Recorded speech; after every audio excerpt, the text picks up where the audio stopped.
بسم الله الرحمن الرحيم.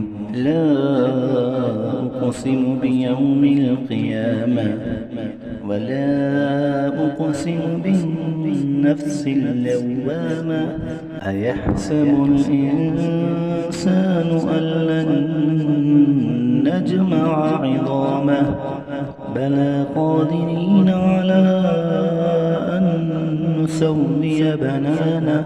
بل يريد الإنسان ليفجر أمامه يسأل أيان يوم القيامة. فإذا برق البصر وخسف القمر وجمع الشمس والقمر يقول الإنسان يومئذ أين المفر. كلا لا وزر إلى ربك يومئذ المستقر.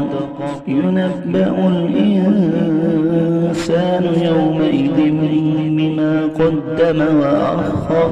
بل الإنسان على نفسه بصيرة ولو ألقى معاذيره.